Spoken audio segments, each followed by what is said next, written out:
अस्सलाम वालेकुम। मैं उमर आज की टेक्निकल और उस एक कॉइन के ऊपर अपना फंडामेंटल एनालिसिस को लेके इल्म आलम के चैनल पे हाजिर हूँ जिसके बारे में आप लोगों ने मुझे कहा था। तो सबसे पहले अगर बिटकॉइन के ऊपर टेक्निकल एनालिसिस करते चलें तो करंटली आप लोग यहाँ पे देख सकते हैं कि बिटकॉइन की जो प्राइस है वो ट्रेड हो रही है तकरीबन $27,600 के ऊपर जब मैं ये वीडियो बना रहा हूँ। और कल की वीडियो के अंदर जो सा हम लोग रेजिस्टेंस लेवल देख रहे थे बिटकॉइन का $27,200 के ऊपर, बिटकॉइन उसको एक काफी अच्छी वॉल्यूम के साथ ब्रेक किया है और सो फार बिटकॉइन उसको एज अ सपोर्ट के तौर पे यूज कर रहा है। अगर आप लोग यहाँ पे डेली टाइम फ्रेम के ऊपर देखेंगे तो आप लोग यहाँ पे देख सकते हैं कि कल के दिन की जो सी कैंडल है वो एक्जैक्टली $27,200 के ऊपर बंद हुई है और सो फार जो से आज के दिन की कैंडल है वो $27,200 के लेवल को एज अ सपोर्ट के तौर पे यूज कर रही है। तो अगर तो जो सी आज के दिन की कैंडल है और कल के दिन की कैंडल मतलब कि जो आने वाला कल है, कल के दिन की कैंडल अगर $27,200 से अबव बंद हो जाती है तो इस बात को हम लोग मुकम्मल कंफर्म कर देंगे कि बिटकॉइन ने $27,200 के रेजिस्टेंस लेवल को अब तोड़ दिया है और बिटकॉइन इससे अबव यहाँ पे ट्रेड होता हुआ हम लोगों को दिखाई देगा। अब अगर मैं आप लोगों को यहाँ पे 4 आवर टाइम फ्रेम के ऊपर एक डिसेंडिंग ट्रायंगल भी ड्रॉ करके दिखाता चलूं तो आप लोग यहाँ पे देखेंगे बिटकॉइन सोफार इस डिसेंडिंग ट्रायंगल के दरमियान में ट्रेड हो रहा है और ये हो गया इसकी रेजिस्टेंस लेवल की लाइन। अगर मैं आप लोगों को यहाँ पे इसकी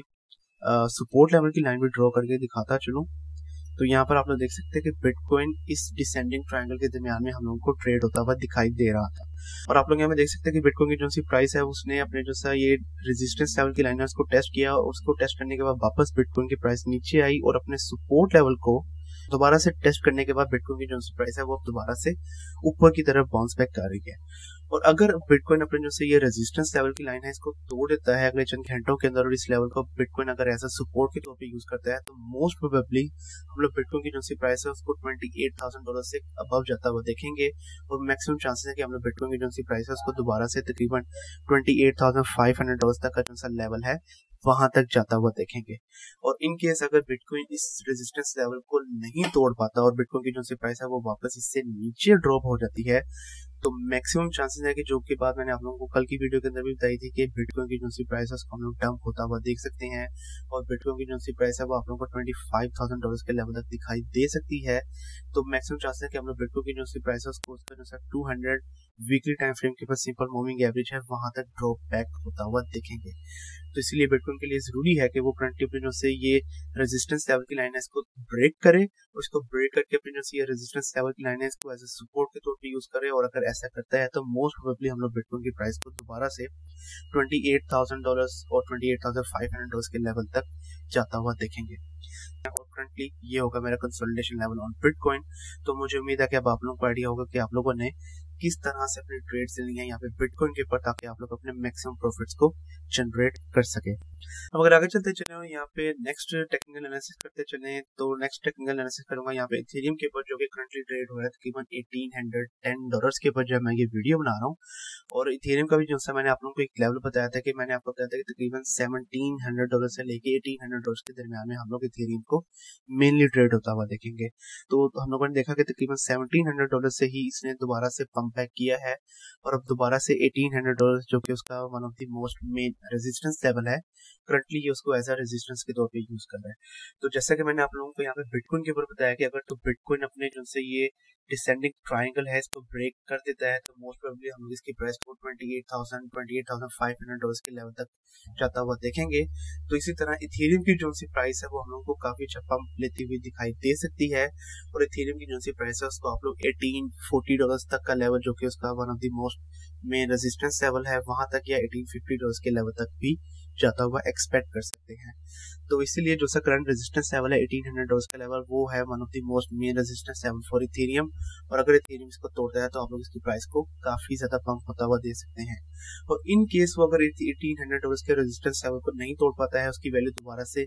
नीचे की तरफ बाउंस बैक करती है तो सबसे पहला जो सा उसका एक शॉर्ट सपोर्ट लेवल बनेगा वो बनेगा तकरीबन $1,770 के ऊपर। उसके बाद उसका जो नेक्स्ट सपोर्ट लेवल बनेगा वो तकरीबन $1,740 का लेवल बनेगा और फिर उसके बाद हम लोग मेनली अभी भी इथेरियम को इसी कंसोलिडेशन लेवल के दरमियान में ट्रेड होता हुआ देखेंगे। तो ये है मेरा कंसोलिडेशन लेवल ऑन इथेरियम और होपफुली आप लोगों को आइडिया होगा कि आप लोगों ने किस तरह से ट्रेड्स लेनी है यहाँ पे इथेरियम के ऊपर से। अब अगर आगे चलते चले और आज का जो सा मेन टॉपिक है उसके ऊपर बात करते चले, तो आज जो मैं अपना फंडामेंटल एनालिसिस करूंगा वो मैं करूंगा ऑप्टिमिज्म के ऊपर। तो कल की वीडियो के अंदर सबसे ज्यादा जो सी रिक्वेस्ट आई थी वो आई थी ओपी के बारे में। तो मेरी कोशिश होगी कि इस वीडियो के अंदर मैं आप लोगों को प्रॉपर्ली इसके बारे में गाइड कर सकूं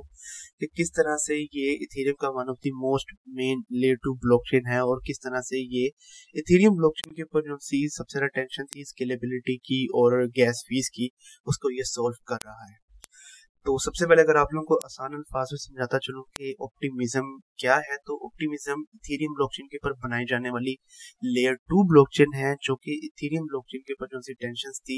हाई गैस फीस की और लोअर ट्रांजैक्शन टाइम की, ये उसको सोल्व कर रहा है। और अगर आप लोग ऑप्टिमिज्म ब्लॉकचेन को यूज करते हुए इथेरियम नेटवर्क के ऊपर बनने वाले जितने भी टोकन्स हैं उनकी ट्रांजैक्शन वगैरह करते हैं, तो इसके ऊपर आप लोगों को लो गैस फीस और लाइटनिंग फास्ट जो सी स्पीड है वो मिलेगी। तो ये था main use case of optimism. और अब अपने यूज केस को वो लोग किस तरह से बढ़ा रहे हैं और किस तरह से और भी ज्यादा बेहतर कर रहे हैं उसके बारे में अगेन मैं आप लोगों को आगे जाके करता हूँ। सबसे पहले अगेन इन्होंने अपने बारे में बताया हुआ कि ये वो ब्लॉकचेन है जो कि काफी ज्यादा फास्ट है, काफी ज्यादा स्टेबल है और काफी ज्यादा स्केलेबल भी है इथेरियम ब्लॉकचेन के ऊपर। और अगेन इथेरियम ब्लॉकचेन के ऊपर बनने वाले जितने भी टोकन्स हैं, अगर आप लोग उनकी ट्रांजैक्शन इथेरियम की बजाय ऑप्टिमिज्म ब्लॉकचेन के ऊपर करेंगे तो उसके ऊपर आप लोगों को काफी कम गैस फीस देनी पड़ेगी और उसके ऊपर जो से ट्रांजैक्शन का टाइम है वो काफी ज्यादा तेज होगा। और इसके बारे में इन्होंने यहाँ पर बताया हुआ है कि इनके ब्लॉकचेन को यूज करते हुए जितनी भी ट्रांजैक्शन कर रही हैं उसके अंदर सो फार इन्होंने $1 बिलियन प्लस जो है वो गैस फीस के अंदर सेव किया है। $1 बिलियन प्लस जो है वो ऑन चेन वैल्यू हो चुकी है ऑप्टिमिज्म के ऊपर, और $1 मिलियन जो है वो इन्होंने पब्लिक गुड्स के अंदर डिस्ट्रीब्यूट किया है। तो पब्लिक गुड्स क्या है उसके बारे में अगेन मैं आपको वीडियो के अंदर आगे जाके गाइड करता हूँ। अब अगर मैं आप लोगों को यहाँ पे गाइड करता चलूँ कि ऑप्टिमिज्म ब्लॉकचेन काम किस तरह से करता है,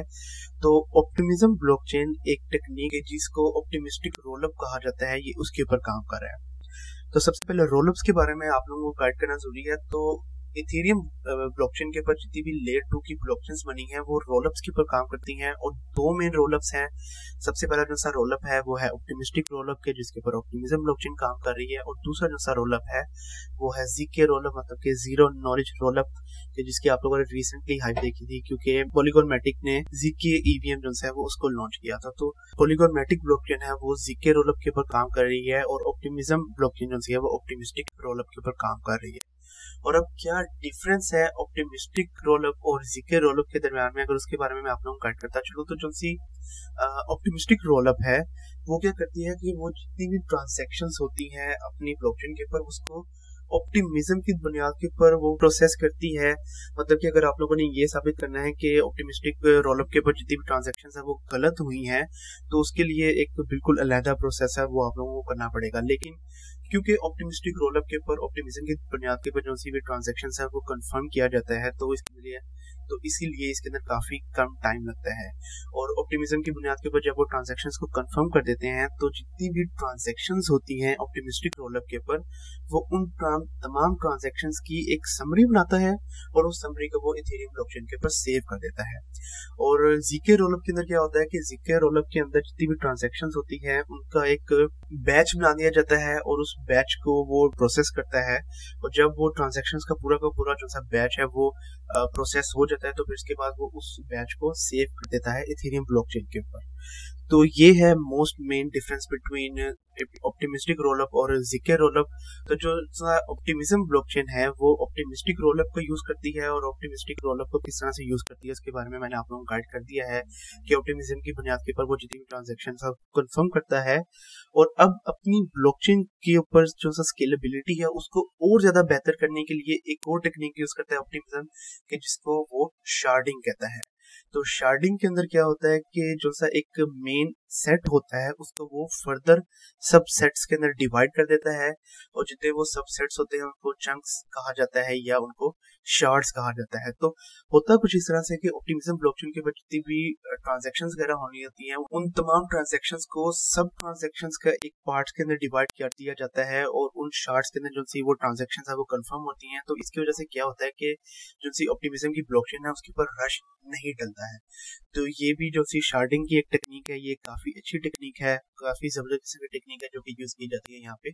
ऑप्टिमिज्म ब्लॉकचेन की वजह से। और इस टेक्निक को यूज करते हुए वो जो सी स्केलेबिलिटी का इशू है उसको बिल्कुल खत्म कर देता है अपनी ब्लॉकचेन के ऊपर।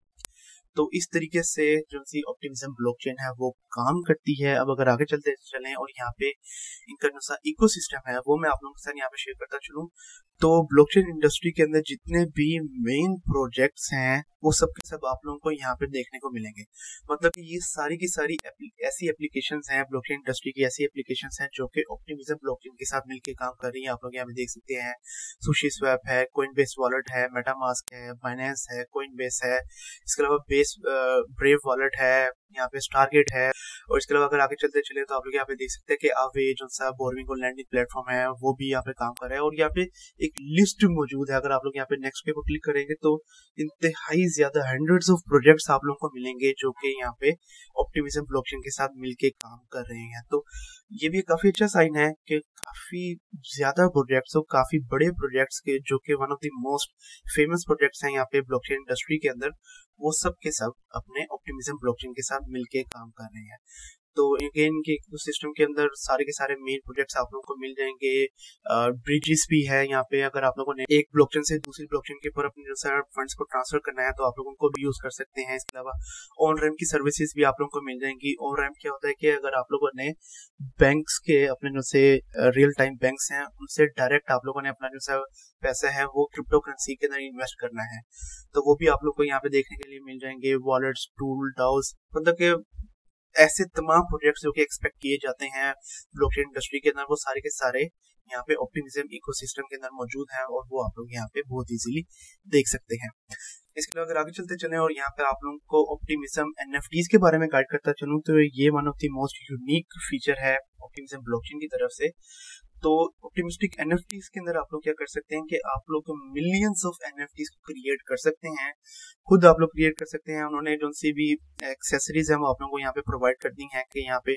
200 प्लस ह्यूमन फीचर्स हैं, 100 प्लस रोबोटिक फीचर्स हैं, 100 प्लस यहाँ पे एक्सेसरीज हैं और 10 प्लस यहाँ पे बैकग्राउंड हैं वो मौजूद हैं। तो इन तमाम फीचर्स को यूज करते हुए आप लोग कोई भी एक यूनिक जो सी एनएफटी है वो अपनी बना सकते हैं ऑप्टिमिज्म ब्लॉकचेन के ऊपर। और वो जो सी भी यूनिक प्रोफाइल पिक्चर एनएफटी मतलब कि पीएफपी एनएफटी होगी वो एक यूनिक स्टोरी जो सी है उसको डिफाइन करेगी। तो ये भी काफी अच्छा फीचर है इसकी तरफ से। और कैसे आप लोग पार्टिसिपेट वगैरह कर सकते हैं तो उसके लिए आप लोगों को ऑप्टिमिज्म का जो सा यूजर है वो होना पड़ेगा। आप लोग ओपी टोकन को होल्ड कर रहे हैं इनके वॉलेट के अंदर, तो बस आप लोगों ने यहाँ पर आपके वॉलेट को कनेक्ट करना है। और यहाँ पर इन्होंने बताया हुआ है कि स्टार्टिंग फ्रॉम अर्ली 2023 ये लोग हर महीने काफी ज्यादा जो से इनके यूजर्स हैं 100 ऑफ यूजर्स को ईच मंथ एक्सेस देंगे कि वो लोग इनके इस प्लेटफॉर्म के ऊपर आके अपनी जो सी प्रोफाइल पिक्चर एनएफटी है वो यहाँ पे खुद क्रिएट कर सके। तो ये भी अगेन काफी एक यूनिक फीचर है यहाँ पे ऑप्टिमिज्म की तरफ से। अब अगर आगे चलते चलें और एक और one of the most unique feature जो कि है ऑप्टिमिज्म का कि जिसको उन्होंने क्वेस्ट ऑन ऑप्टिमिज्म का नाम दिया हुआ है उसके बारे में गाइड करता चलूं, तो ये एक लर्निंग प्रोग्राम है ऑप्टिमिज्म की तरफ से। काफी यूनिक लर्निंग प्रोग्राम है। इसके अंदर क्या कर सकते हैं कि आप लोग यहाँ पे फ्री ऑफ कॉस्ट आके डिफरेंट जो से कोर्सेज ये लोग प्रोवाइड कर रहे हैं उसके अंदर आप लोग भी पार्टिसिपेट कर सकते हैं। ऑफ कोर्स आप लोगों को इसका थोड़ा बहुत नॉलेज वगैरह देंगे और एट द एंड क्या करेंगे तो आपसे क्विज की शेप के अंदर एक एग्जाम लेंगे। और अगर आप लोग उस क्विज को क्लियर कर देते हैं तो आप लोगों को एज ए सर्टिफिकेट एक एनएफटी दी जाएगी ऑप्टिमिज्म की तरफ से। और वो जो सी एनएफटी होगी वो इस बात की कंफर्मेशन होगी कि आप लोगों ने वो स्पेसिफिक जो एक कोर्स था आप लोगों ने उसको कंप्लीट किया है और कंप्लीट करने के बाद उसको पास आउट भी कर लिया है। तो अगेन ये भी एक बहुत ही अच्छा और यूनिक फीचर है। अगर आप लोग ज्यादा से ज्यादा इंफॉर्मेशन हासिल करना चाहते हैं ब्लॉकचेन इंडस्ट्री के बारे में तो इसका भी लिंक आप लोगों को इस वीडियो के डिस्क्रिप्शन के अंदर मिल जाएगा और फिर इसके अंदर भी आप लोग पार्टिसिपेट करके काफी ज्यादा नॉलेज जो है वो गेन आउट कर सकते हैं इस प्लेटफॉर्म के ऊपर से। अब अगर आगे चलते चलें और अब अगर बात करते चलें ऑप्टिमिज्म ब्लॉकचेन के कंपेटिटर्स के बारे में तो इसके जो से मेन कंपेटिटर्स हैं उसके बारे में आप लोगों को भी आइडिया होगा कि मेन जो से कंपेटिटर्स हैं वो है इसका आर्बिट्रम और पॉलीगॉन मैटिक। तो पॉलीगॉन मैटिक के बारे में अगर सबसे पहले मैं आप लोगों को गाइड करता चलूं तो उसके बारे में सर मुकद्दस ने अपनी जो ये वाली वीडियो है जो कि उन्होंने 2 दिन पहले अपलोड की थी इसके अंदर प्रॉपरली गाइड कर दिया है कि किस तरह से पॉलीगॉन मैटिक जो है वो one of the most main side chain है इथेरियम ब्लॉकचेन की। तो अगर मैं भी थोड़ा बहुत आप लोगों को गाइड करता चलूँ तो पॉलीगॉन मैटिक के जो ब्लॉकचेन है उसके दरमियान में और जो सी बाकी जो सी लेयर 2 ब्लॉकचेन है कि जिसके अंदर आर्बिट्रम और ऑप्टिमिज्म दोनों आ जाते हैं, इन दोनों के दरमियान में मेन डिफरेंस ये है कि पॉलीगॉन मैटिक ट्रांजैक्शंस के लिए, मतलब कि जितनी भी ट्रांजैक्शन पॉलीगॉन मैटिक ब्लॉकचेन के ऊपर होती है, उन ट्रांजैक्शंस के लिए एज अ फीस जो है वो मैटिक अपना टोकन यूज करता है। जबकि जो सी बाकी की दोनों ब्लॉकचेन्स है कि जिसके अंदर आर्बिट्रम और ऑप्टिमिज्म दोनों आ जाते हैं, वो दोनों के दोनों इथेरियम को यूज करते हैं और वो एज अ गैस फीस अपने टोकन्स को यूज नहीं करते हैं। तो ये one of the most main difference है बिटवीन पॉलीगॉन मैटिक और आर्बिट्रम एंड ऑप्टिमिज्म। और इसी मेन डिफरेंस की वजह से पॉलीगॉन मैटिक है उसका जो से यूज केस है वो एज कम्पेयर टू ऑप्टिमिज्म और आर्बिट्रम बहुत ज्यादा है।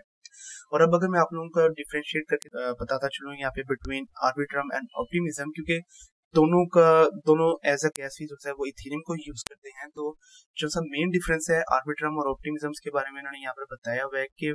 जो आर्बिट्रम है वो मल्टी राउंड फ्रॉड प्रूफ जो है वो यूज करता है जब ट्रांजैक्शन होती है आर्बिट्रम ब्लॉकचेन के ऊपर। तो मल्टी राउंड फ्रॉड प्रूफ के अंदर क्या होता है कि इसके अंदर एक जो सी ट्रांजैक्शन है उसको वो मल्टीपल टाइम्स करता है कि जिसकी वजह से जो सा ट्रांजैक्शन का टाइम है वो थोड़ा ज्यादा लगता है, लेकिन उसकी गैस फीस है वो थोड़ी कम होती है आर्बिट्रम के ऊपर। लेकिन ऑप्टिमिज्म के ऊपर क्या होता है कि वो सिंगल राउंड फ्रॉड प्रूफ करता है, मतलब कि वो एक ही बार में जो सी ट्रांजैक्शन को कंफर्म करता है, और जब वो एक ही दफा में ट्रांजैक्शन को कंफर्म करता है तो इसकी वजह से जो सी फीस है वो थोड़ी सी ज्यादा है ऑप्टिमिज्म के ऊपर, लेकिन जो सा टाइम है वो बहुत ज्यादा कम है। अगर आगे चलते चलें तो यहाँ पर उन्होंने नेटवर्क परफॉर्मेंसेस के बारे में बताया है कि जो सी आर्बिट्रम की नेटवर्क परफॉर्मेंस है वो काफी ज्यादा है एज कम्पेयर टू ऑप्टिमिज्म, जो कि लेयर 1 की जो सी ब्लॉकचेन है उसके ऊपर डिपेंड करता है ताकि जो सी ट्रांजैक्शन है वो कंफर्म हो सके। इसके अलावा वर्चुअल मशीन के बारे में बताया है, तो आर्बिट्रम की अपनी वर्चुअल मशीन है, लेकिन जो ऑप्टिमिज्म है वो इथेरियम वर्चुअल मशीन के ऊपर काम कर रहा है। और उसके अलावा यहाँ पे जो सी प्रोग्रामिंग लैंग्वेज है वो आर्बिट्रम क्या करता है कि इथेरियम वर्चुअल मशीन के ऊपर जितनी भी प्रोग्रामिंग लैंग्वेजेस है वो उन सबको सपोर्ट करता है, जबकि ऑप्टिमिज्म सिर्फ और सिर्फ सॉलिडिटी को यहाँ पे सपोर्ट करता है। और टोकन यूजर जो है वो नेटिव इथेरियम टोकन को यूज करता है आर्बिट्रम, और ऑप्टिमिज्म रैप्ड इथेरियम को यहाँ पर यूज करता हुआ हम लोगों को दिखाई देता है। तो ये one of the most main differentiate था बिटवीन ऑप्टिमिज्म एंड आर्बिट्रम। और इसकी वजह से नजर तो यही आ रहा है जो आर्बिट्रम ब्लॉकचेन है, इवन तो उसके अंदर जो ट्रांजैक्शन का टाइम है वो थोड़ा कम है, लेकिन ज्यादातर जो सिक्योर ब्लॉकचेन हम लोग को यहाँ पे नजर आ रही है वो आर्बिट्रम ब्लॉकचेन नजर आ रही है। अब अगर आगे चलते चले और यहाँ पे ऑप्टिमिज्म के टोकनॉमिक्स के ऊपर बात करते चले, तो यहाँ पर एक कुछ रेड फ्लैग्स जो हैं वो मैं आप लोगों को मेनली बताना चाहूंगा। तो सबसे पहले जो सी ऑप्टिमिज्म की ओवरऑल सप्लाई है वो है तकरीबन 4.2 बिलियन टोकन्स, ठीक है। और करंटली अगर आप लोग यहाँ पे देखें तो जो सी सर्कुलेशन सप्लाई है वो है सिर्फ और सिर्फ 314 मिलियन, जो कि ओवरऑल सप्लाई का सिर्फ और सिर्फ 7% बनता है। इसका मतलब ये है कि 93% ऑफ द टोकन सप्लाई अभी भी मार्केट के अंदर ऐड होना बाकी है। तो ये एक बहुत ज्यादा सप्लाई है जो कि अभी मार्केट के अंदर ऐड होना बाकी है। और इसकी वजह से मेनली ये कहा जाता है कि जब इतनी ज्यादा सप्लाई एक दफा मार्केट के अंदर ऐड होगी तो उसकी वजह से मोस्ट प्रोबेबली हम लोग ये देखेंगे कि जो सा इसकी प्राइस है वो हम लोग को डाउन जाती हुई दिखाई देगी। तो अगर तो ऑप्टिमिज्म को अपनी जो सी ये प्राइस है इसको इसी लेवल के ऊपर स्टेबल रखना है तो उसके लिए बहुत ज्यादा जरूरी है कि वो अपना जो सा यूज केस है वो उसको और भी ज्यादा बढ़ाए, और जैसे जैसे अपने यूज केस को बढ़ाता जाएगा और जैसे जैसे इसकी जो सी एडॉप्शन है वो ज्यादा होती जाएगी, तो फिर जाके ऐसे चांसेस बनेंगे कि हम लोग देखेंगे जो सी ओपी की प्राइस है वो हम लोगों को शायद इसी लेवल के ऊपर स्टेबल या इससे थोड़ी बहुत पंप करती हुई दिखाई दे। इसके अलावा इन्होंने अपनी जो सी ये टोटल सप्लाई है जो कि अगेन अभी एक बहुत ज्यादा सप्लाई है उसको किस तरह से डिवाइड किया है अगर उसके बारे में गाइड करता चलूं तो 25% इन्होंने अपने इकोसिस्टम के लिए रखा हुआ है, और ये जो सा 25% है ये उन तमाम प्रोजेक्ट्स के लिए यूज होगा जो कि ऑप्टिमिज्म इकोसिस्टम के ऊपर लॉन्च किए जाएंगे। इसके अलावा जो सा 20% है वो इन्होंने रेट्रोएक्टिव पब्लिक गुड्स के लिए रखा हुआ है। तो रेट्रोएक्टिव पब्लिक गुड्स के बारे में अगर मैं आप लोगों को यहाँ पे गाइड करता चलूं तो यहाँ पर इन्होंने अपना खुद का एक गुड पब्लिक गुड्स फंडिंग का जो सा फीचर है उसको इंट्रोड्यूस करवाया है, और फिर इस फीचर को यूज करते हुए ऐसे तमाम प्रोजेक्ट्स जो कि ऑप्टिमिज्म ब्लॉकचेन के ऊपर इसलिए बनेंगे ताकि वो पब्लिक गुड्स के लिए यूज हो सके। काफी बड़ा हिस्सा जो है मतलब कि 20% हिस्सा जो है वो उन प्रोजेक्ट्स के लिए भी दिया जाएगा। इसके अलावा अगर आगे चलते चलें तो 90% हिस्सा है जो वो उन्होंने रखा हुआ है अपने एयर ड्रॉप्स के लिए। तो ऐसे तमाम लोग जिन्होंने इनके टोकन को स्टेकिंग पर लगाया हुआ है, तो उनका जो सा रिवार्ड है वो इस 19% से दिया जाएगा। बाकी जो सा 19% है वो कोर कंट्रीब्यूटर्स, मतलब कि इनकी जो सी टीम है कि जिसके अंदर रिसर्चर्स आ जाते हैं, कम्युनिटी मैनेजर्स वगैरह आ जाते हैं, और इनके जो से डेवलपर्स हैं वो आ जाते हैं। 90% उनके लिए रखा हुआ है, और 17% इनके जो से अर्ली इन्वेस्टर्स से ओजी इन्वेस्टर्स 17% हिस्सा इन लोगों ने उसके लिए रखा हुआ है। तो इस तरह से अपने टोकनोमिक्स को जो है इन्होंने डिवाइड किया हुआ है। काफी अच्छे तरीके से इन्होंने अपने जो से टोकनोमिक्स हैं उनको डिवाइड किया हुआ है। लेकिन अगेन ये जो सी टोटल सप्लाई और इनकी जो सी सर्कुलेशन सप्लाई है, इसके दरमियान में डिफरेंस ही इस कदर ज्यादा है कि जिसकी वजह से ये लगता है कि लॉन्ग टाइम फ्रेम के ऊपर हम लोग इसकी जो सी प्राइसेस को डाउन ट्रेंड दिखाता हुआ देखेंगे। और वो क्यों देखेंगे? क्योंकि लेट से अगर इसकी जो सी प्राइस है वो एकदम पंप कर जाती है और वो तकरीबन $4, $5, $6 तक चले जाती है, तो ऐसे तमाम यूजर्स के जिन लोगों ने इसको इसीलिए होल्ड करके रखा हुआ था कि अब वो अपने प्रॉफिट से हमको जनरेट करेंगे, तो डेफिनेटली जब इसकी प्राइस ऊपर जाएगी तो वो इसको सेल आउट कर देंगे। और इसके अलावा जो सा main use case OP token का अगर मैं आप लोगों को बताता चलूँ, तो जो सा मेन यूज केस है ओपी टोकन का वो है सिर्फ और सिर्फ गवर्नेंस के अंदर। मतलब कि ऐसे तमाम लोग जो कि चाहते हैं कि वो ब्लॉकचेन के ऊपर एक मेन अपना इम्पैक्ट जो है वो डालें, वो ओपी टोकन को काफी बड़ी तादाद के अंदर होल्ड करके रखते हैं। और अगर आप लोग भी ऑप्टिमिज्म ब्लॉकचेन के गवर्नेंस के अंदर शामिल होना चाहते हैं, मतलब कि आप लोग भी ऐसा बनना चाहते हैं जो कि ऑप्टिमिज्म ब्लॉकचेन के ऊपर जितनी भी डेवलपमेंट्स होंगी फ्यूचर के अंदर उसका फैसला कर सकें, तो उसके लिए ऑफ कोर्स आप लोगों को एक काफी बड़ी तादाद के अंदर ऑप्टिमिज्म टोकन जो है उसको होल्ड करना पड़ेगा। और जब आप लोग अगेन एक काफी बड़ी तादाद के अंदर